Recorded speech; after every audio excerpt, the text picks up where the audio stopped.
6, 5, 4, 3, 2, 1. International superstar, Miss Mother B.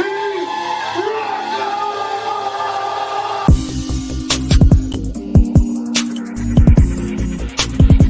You are now tuned in to Butter B. Rocker on Transparency Talks Podcast.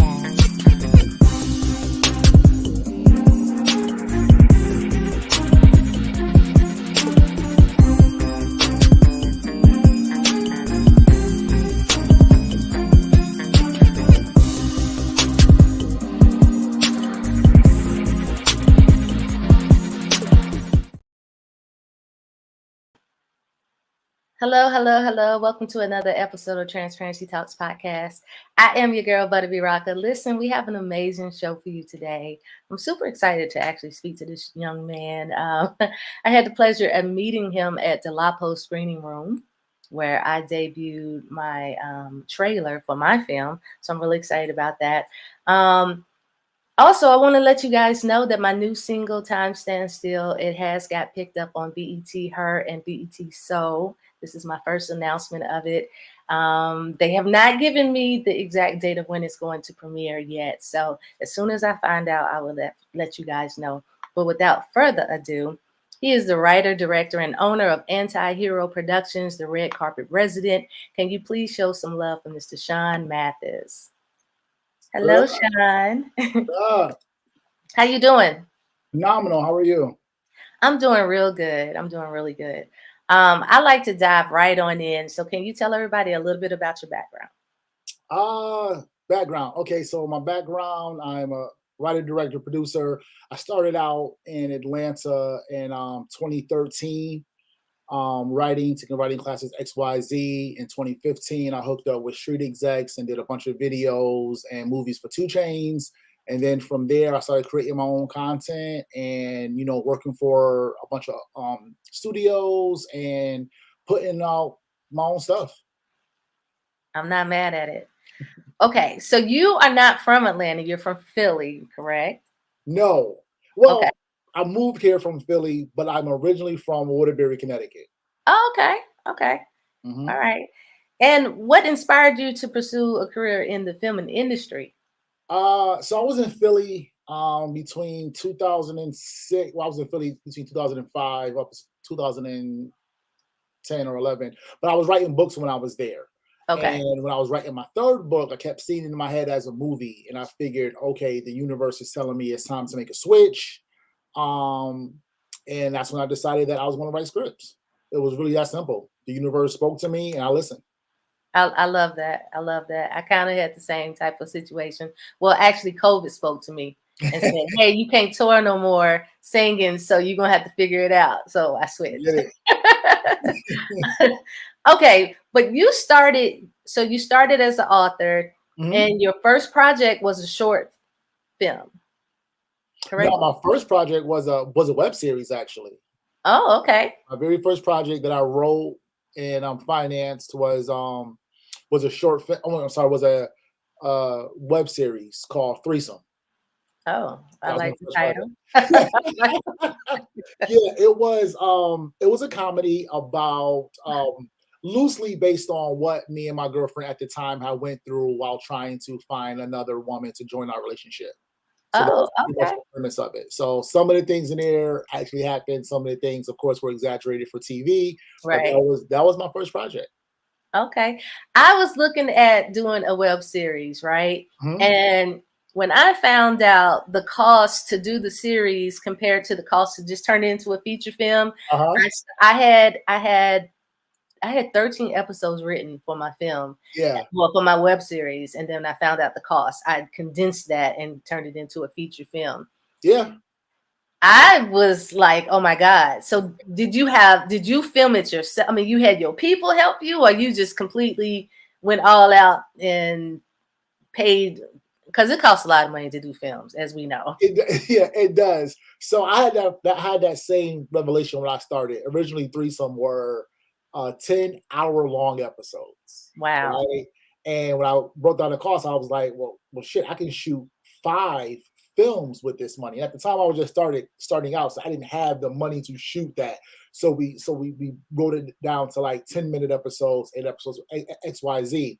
So I did finance it myself, and the people that I got to work on it were people that I had met while I was like interning in the film industry before, or other sets that I was working on. I found dope people to pull into my project, and eventually those people became my team. I created my production company after that. So that's how I did that.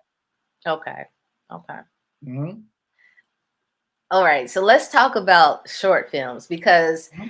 I'm going to be honest with you. I was trying to figure out how to do a short film. Kudos to anybody that condensed a whole story into a short film. How do you do that? Because that's a skill. How do you do a short film? You write a short story. Like I don't know how to explain it, but okay, so you take a concept, and if it's a feature film, it's like, okay, how can I tell the same story in 10 to 15 minutes? So you really have to figure out how to. I know I feel like I'm not answering your question properly, like how to do it. I just know how. I can't really explain it, but it's like, so I was watching Black Mirror. Okay. This is like 2021. I'm watching Black Mirror, and I was like, oh, I wonder if I can make some Black Mirror type shit, right? And I was like, well, I don't have the money to do all this technology. I can't do it for an hour, so I need to be able to tell the story in 15 minutes. So I came up with a short film, which is my favorite short film. It's called Touchscreen. And basically, I told that story in 15 minutes. So it was like, this is the technology, this is the good side, this is how it ends. It was like bop, bop, bop. And I was able to tell the whole story in 15 minutes. There were, and most of it was a montage. Not most of it, I would say like the middle part of it was a montage. So this woman creates this technology. We see her creating it. We see her sending it to her husband, who's often at war. And when she unveils it to him, the next middle part of the film is a montage of how they use the technology to communicate with each other and all that stuff. Then we get the montage, and at the last 5 minutes of it is what happens with the technology, right? So you have to like figure out how to tell the story. Like you have to do it fast. This is what it is. This is the journey, or this is how it. This is the fun stuff, and this is how it's going to end. If I answer my question properly. You got to get to the meat and potatoes really, really quick. You have to, but you can't lack the story, right? You can't lack story. If so it can't be too rushed. Can't be too rushed. You have to time it out really well. I understand that. I'm going to attempt a short story. I swear. I just got to get out of my head, because it just seems like it took me. I had to cut. Like I said, I had 13 episodes, right? Mm-hmm. So I had to cut so much just to turn it into a feature film. It's like, Lord, how do you condense that even farther? You know what I mean? So, whoa. You have to reconstruct the story. Yes, you really do. You really do. So what has been the most challenging part of your career? I hate this question because I'm going to sound like I got it all together. I would say the most challenging part would have to be, I really don't have one, if I'm being honest. Okay. So it's easy when you have your own money, right? Yeah. I don't have to wait for anything. I call all the shots. It's literally my way. And I've been fortunate enough to where the careers I've had in the past have made me a great people person. So I know how to like develop people and talk to people and motivate people. The most challenging thing I would say would have to be figuring out what I'm gonna do next. I have all these stories. Stuff that I want to do is like, what's next? I spend more time thinking about what I want to do next. That would be the most challenging part for me, I guess.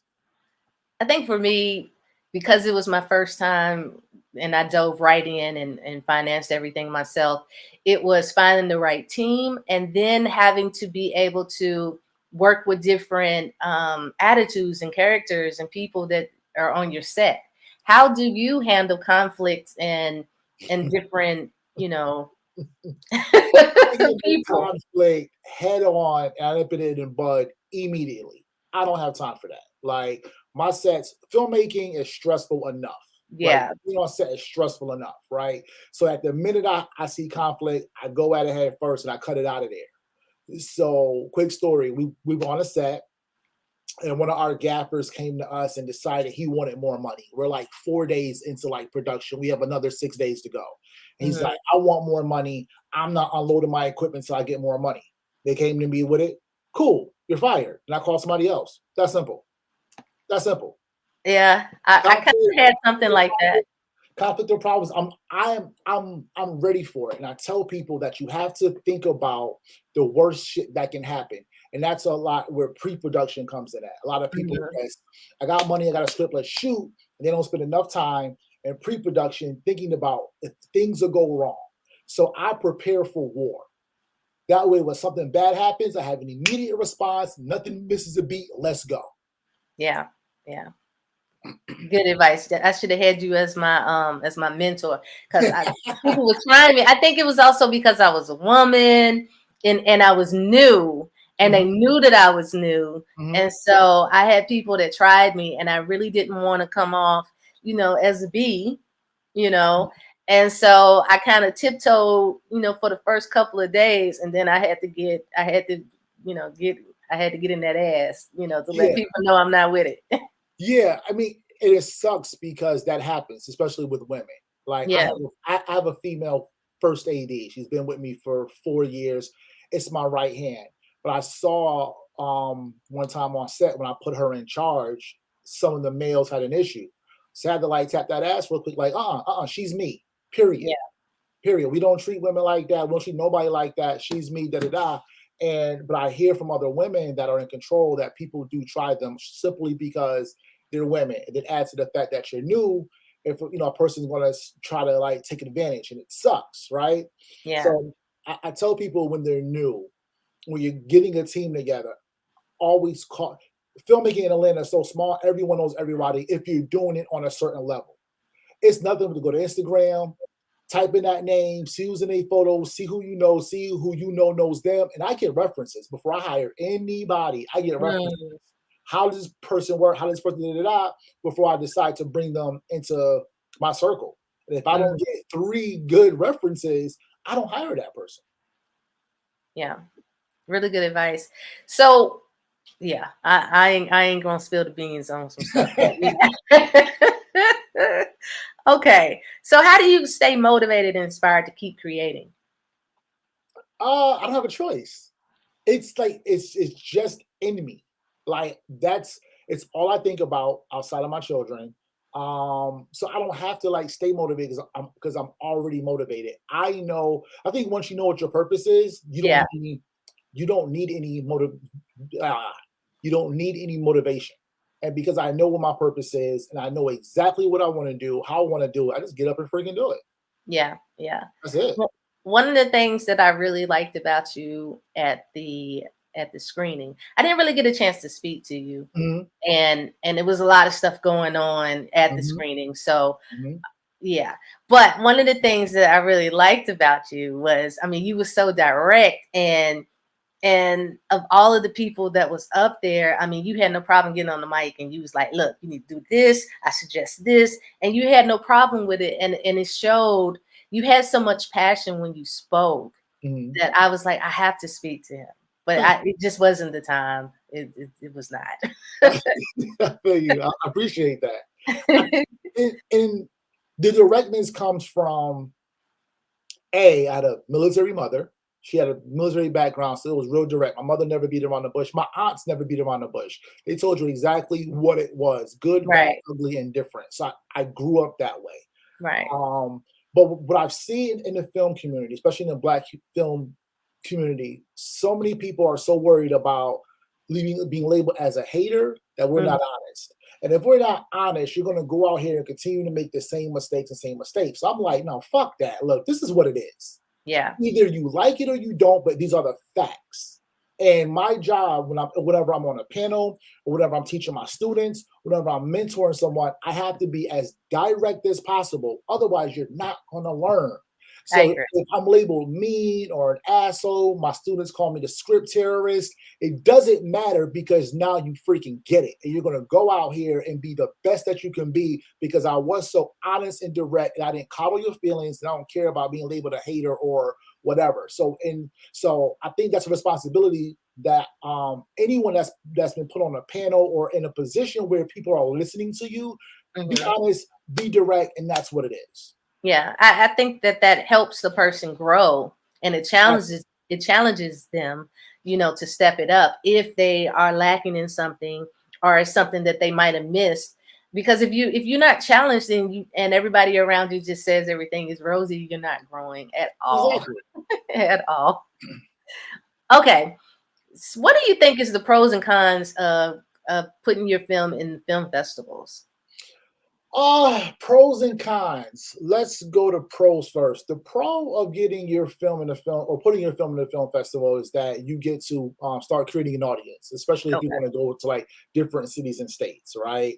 So, there's people in North Carolina or in Florida or in Texas or Alabama that see your film, like your film, they'll follow you. You'll start building this audience across the country or outside of wherever you live. You get to like network with other filmmakers. I get to like watch other films and see what other people are doing. I get to learn, right? There's a lot of like panels and discussions and breakout sessions where again I can learn from other people that's either on my level or higher. So there's a great networking and learning experience that goes into film festivals, right? That's the pros for me. The cons is being rejected. Being rejected from a film festival or going to a film festival and doesn't meet your expectations, right? So I go to a film festival and I'm thinking it's going to be dope. And in the room and during the screenings, it's like 7 people. And it's like, well, this was a waste, right? Right. So a film festival not being what you expected and, not getting accepted to a film festival.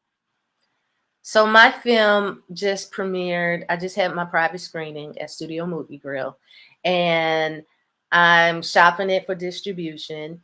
But I've been advised that I should also go the film festival way, and everybody told me, go to Film Free way, and it's overwhelming when you go on there because it's a million festivals on there and everything. So when you are looking for these different festivals, what do you recommend to people to cut to where you really need to be? Because again, there's a million of them on there.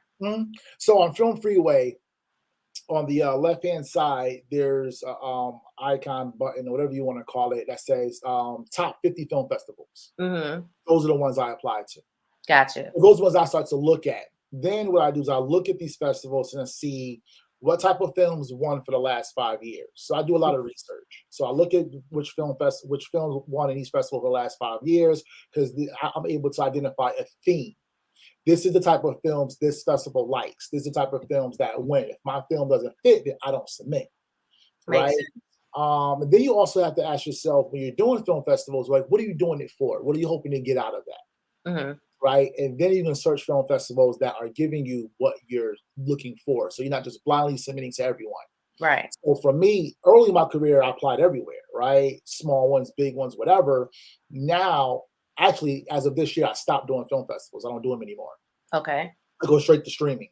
But I started off like going everywhere and like learning this process as I'm going to all these film festivals. So my second or third year, I'm like, okay, I want this. So I'm going to apply to these festivals. These are the top 50 or the top Black ones or whatever. These are Oscar qualified. This gives you like a deal with a streaming service if you win X, Y, Z. So I started like narrowing it down based on what I was hoping to get out of appearing and winning a film festival. Yeah, makes a lot of sense. Okay. What do you think is the most important thing to consider when creating a story or a screenplay? The most important thing to consider is the story itself. What story are you telling? And is it a story that's going to resonate with the masses? So many times, a lot of my students are writing films that they want to see. And it's a phrase that we always hear, right? The movie you want to see. I think it's bullshit. because at that point, it's not about you per se. Can Mhm. this story resonate with the masses? That's black and white. If I Mhm. see another film, this is no shot at you, and a single woman at 30 struggling for a relationship, I'm going to fucking scream, right? Because that has a very niche market, and that market is so saturated. It is Mhm. so saturated. So you have to, when you're thinking of writing a screenplay, what story do I want to tell? And will this story resonate with the masses, both black and white? That's the most important thing to think about. Because if the purpose is to sell it, I want everybody to watch my shit, Mhm. black and white. So I don't particularly do black films, like it's only niche like the black community. I tell stories that resonate with everyone, and I put black characters in those roles. Mhm. That makes sense? Mhm. That makes sense. So, as you was talking, you kept referencing students. Mhm. So, these students, is this a part of your nonprofit film family? No, so I teach a writing class every Thursday night from Okay. 7 to 10 online. So we started out in person learning before COVID, and COVID happened and we went to online. So no, the students that I'm referring to are my writing students that I teach every week. Okay. So, this is the Shaun Mathis Writers Room Collective. Correct. Gotcha. Correct. And how does one become involved in your writers room? It's pretty simple.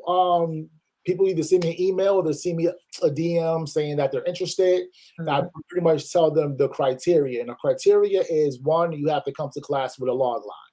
And most people don't know what a log line is. Mhm. And what I'm looking for is for you not to want me to tell you, go find out. That's the first step. Like Mhm. independent, like if I say have a log line in class, don't respond to me saying what's a log line. Fucking Right. Google, right? I'm looking Right. for self-starters, the people that's going to go find the answer.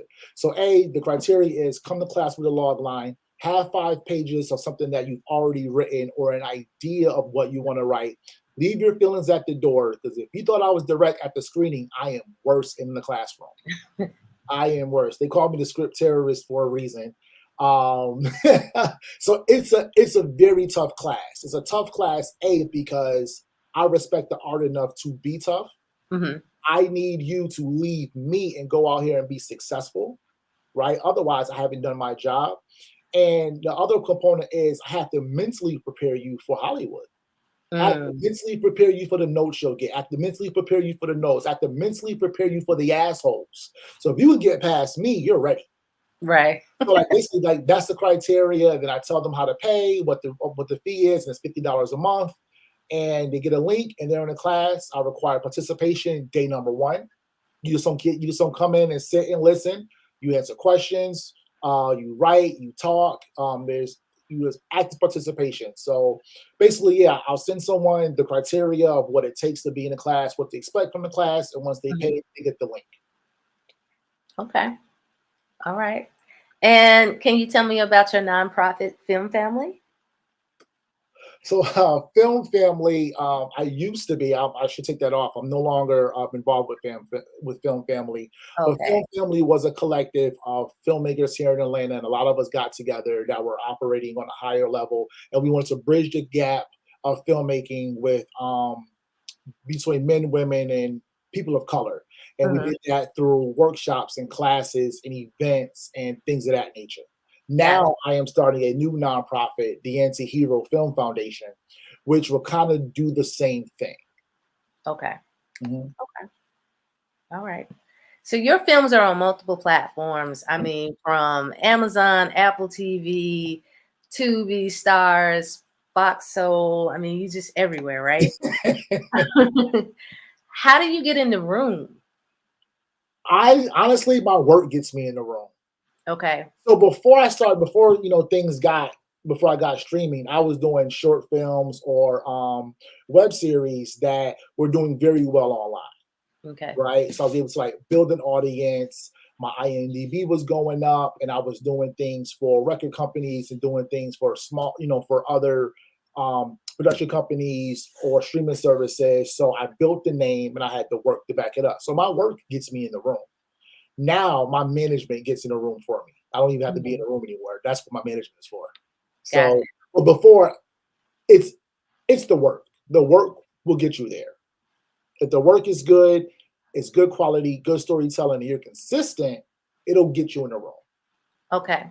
Now you're saying consistent. So for somebody that's brand new and it's their first project, you technically can't be, you're technically not consistent because you don't have extra ones to show. Mhm. So how do you get in the room when you're brand new? Knock it out the park. The Okay. project has to be so great that it's undeniable. Think at Morgan Cooper, the creator of Bel Air. He did a proof of concept trailer and put it out there, and it exploded and got Will Smith's attention. And boom, he got a deal. So your project has to be that original, that creative, that outside the box. It has to hit so many things for that one project to get you in the room. That's why it's so important of the stories that you choose to tell. You know, there's a friend of mine in Atlanta, Bobby Huntley. He does this well. It's funny, I tell the story that before Morgan Cooper did his Bel Air trailer, Bobby had did a trailer called Auntie. And it was a Fresh Prince horror film about dark-skinned Aunt Viv coming back, taking over the house from light-skinned Aunt Viv. And I thought that was way better than Morgan Cooper's. And I think it was just timing. But from that trailer, Bobby goes viral, and now he's in the room. He's getting deals, and he's doing all these other movies and all this stuff like that because it was so original, so outside the box, and it touched on nostalgia. If you have a story that touches on nostalgia, man, you got them. You got people, right? So your idea has to be so good, and the quality has to be so good that it's like, we got to talk to this person. Okay. So I was looking at some of your trailers, and I believe you was in the films as well. Okay. Were you? I think that was you. I'm pretty sure it was, especially in the Tyler Perry one. Fired right into Tyler Perry studio. I love that. I thought that the whole concept was absolutely genius. So my writers in the writers' room, they wrote that. They came up with that. So what we do in my writers' room is twice a year we'll write a film as a collective, so I can simulate an actual Hollywood writers' room, and we'll write a film from conception to completion, and we'll fund it ourselves, and we'll go out and shoot it, so I can teach people how to properly do production. So on the Fire Writers, because of the content, we couldn't get an actor to do it that wanted to do it. Everybody was so afraid of upsetting Tyler Perry and all this shit like that. So I was like, fuck it, I'll do it. I'll take the smoke. I'll take the heat. I'll do it. And I'm not an actor, but I was like, let's do it. And I told my class, you guys wrote it. I was going to stand behind it. I'll act in it. I'll push it. I'll put it on my services. That way you guys don't catch any heat for it. I'll take all the smoke. I liked it. I thought it was bold, and I thought it was a funny concept.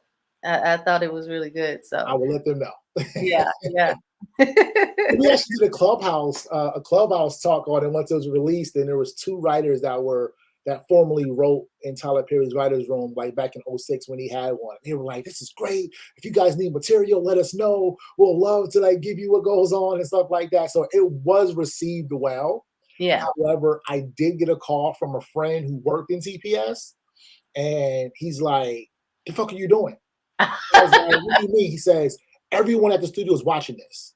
Oh wow! Like, take it down. Like everyone knows, like you're next up. You don't want to like mess up any opportunities that you have." And I was like, "Nah, fuck that. Oh, no, not doing that. Not doing that. It stays up." He was like, "Bro, you tripping?" And I was like, "Nope." Because I have to stand by what I had to stand by my word. And I told my class, if you guys wanted to do this, I will take the hit for it. We'll leave it up. No one's going to intimidate us. And I did. You're not going to tell me what I can and can't do.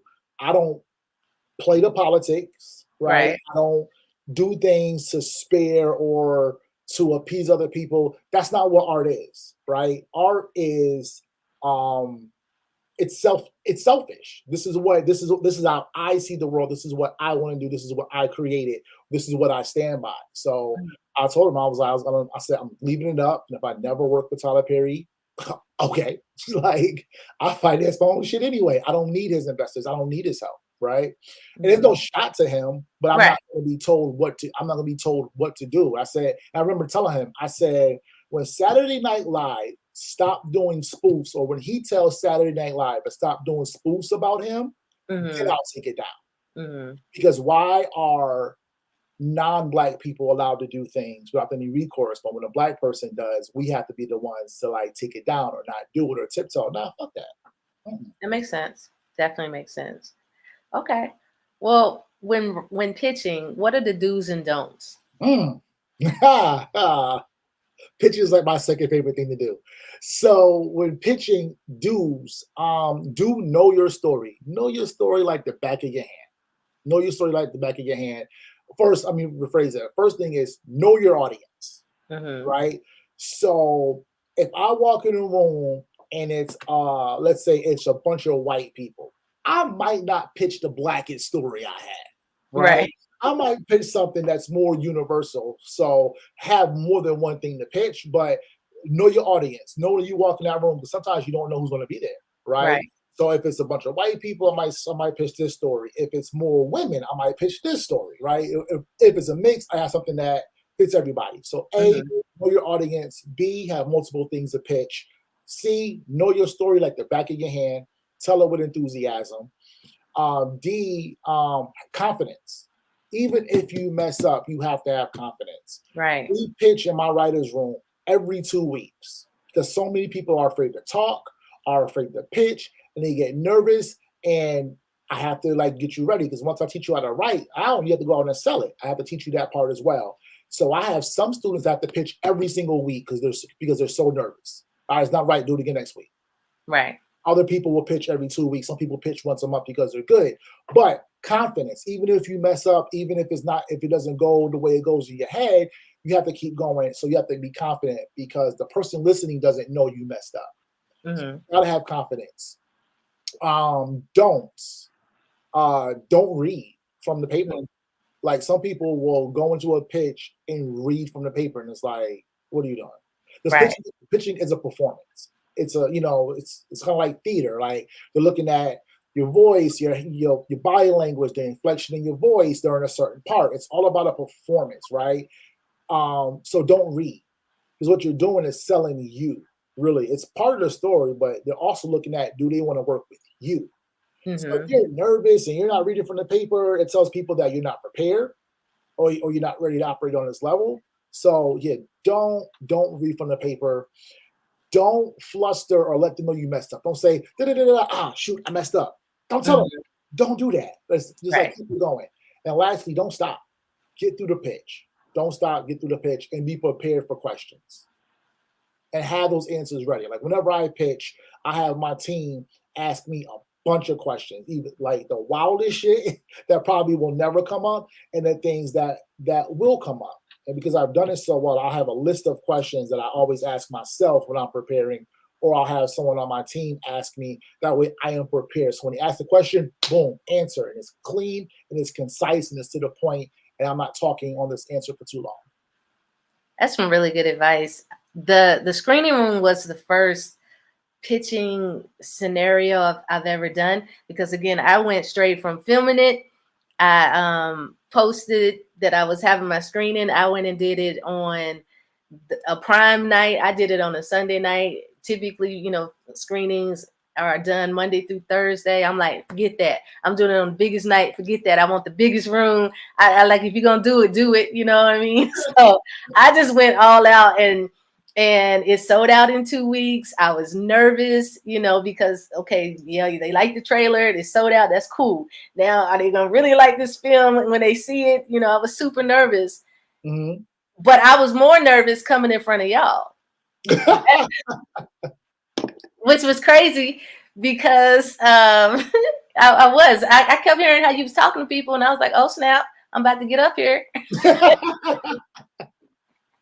So I was a little nervous, and I don't rattle easy, but I was a little nervous coming in front of you. So yeah, I just wanted to get that off my chest. No worries. Okay, so are you open to working with other writers and projects? It depends on the capacity. Mhm. I work with other writers all the time. Either I write with, I co-write with them, or I'll write for them. I teach writers, so it all depends on like what capacity the role that I'm in. So a lot of Okay. people ask me to collaborate with them, and as long as the collaboration looks right, then yeah, I'm definitely open to it. Because filmmaking is collaborative anyway, right? None of us can do it by ourselves, right? Right. Even though I have the money and I can direct, I can't run the camera, I can't edit, I can't first AD, I don't hold the boom. Like there's a bunch of stuff that I can't do. So Right. absolutely, if it looks right, yes. I haven't written with anyone yet. Okay. So I have like a lot of questions on how that really works. Like if I bring you onto my project Mhm. and you start writing for me, of course I know I would word it as this is a work for hire, Mhm. but would you also be able to pitch it? The project? It really depends because I get most of my pitching that's set up by my manager. Gotcha. So if I write it for you and I'm just a writer for hire, then I don't really have any ties to it. So my management wouldn't. If I'm a co-writer on it, then yes, it's partly my project, so they will, right? But if I'm just a writer for hire, I can't promise that I can pitch it. But I could probably connect you with people that you can talk to that can pitch it for you, or that you can actually pitch to directly. Gotcha. Gotcha. Okay. And I just have two more questions Sure. for the new people, and I am speaking also for myself because I'm new. Okay. What do you recommend? Do you recommend a certain distribution company to go through? No, I recommend whoever wants to buy it. Well, lease it. Yeah, I don't care. People ask me, where do you want it to go? To the highest bidder. Yeah. Like I don't care. I don't care where it goes. Cut the check. Yeah. So I reckon. So people say, "Oh, I want this to go to Netflix, or I want this to go here." Uh we did a documentary, Miles in the Life, the story of a BMF drug trafficker. It's our first documentary. We did it in 2017. Put the Mhm. trailer out, and we get a call from Netflix. Netflix like, "We want it, and it's on. We're gonna pay you $25,000." But that was it. It's like, not gonna make that on my own, right? So I Right. go with Netflix. So I didn't go with Netflix, right? So Right. you can say that you want this person, but does the deal fit? And the deal Right. didn't fit, right? They'd have it for like 15 years or whatever it was. I couldn't sell it anywhere else. I would get no more money. This wasn't a good deal for me. So in a nutshell, I wouldn't personally suggest a specific streamer to go through. Go through whoever going to give you the best deal. Because Mhm. that's what it's all about. Yeah. Hooping your money, getting the best deal so you can do the next project. Yeah. Definitely. Okay. And my last question for you is, what's next for you, and how can people reach you? What's next for me? So tomorrow, I'm actually dropping the trailer for my newest documentary, Kevin Samuels, Hate or Truth. Super excited about it. We've been working. Congratulations. Thank you, thank you, thank you. We've been working on the project since June of last year. We're at the tail end of editing, and then it'll go to the composer. But we're dropping the trailer tomorrow, so that's what's next. And I also have like a list of films that I have done. I looked over here because it's on my wall. That I'm just trying to figure out which film I want to do next. Whether I want to do a feature film, a feature narrative, or if I want to do another documentary. Okay. So that's what's next for me. And how can people reach me? I'm most active on Instagram at filmmaker_Shaun Mathis. Okay. We have a question from the audience. They wanted to know, do you create comic books? They're interested in creating one, but do not know where to get started, and maybe turning it into a skit or a play. It would be a positive teens comic book. Okay, so I personally don't create comic books. I hate comics. Sorry. I hate all things animation. I don't watch it. I don't create it. However, I would say to get started is, if you're not an artist, find an artist, right? Because that's half the battle. Finding someone that can draw, that can bring these characters to life. The Mhm. next thing is, if you're not a writer, get a writer that can still write the story, right? You have an artist, you have an illustrator. I mean, you have an illustrator and you have a writer, and you guys get together and start creating this project.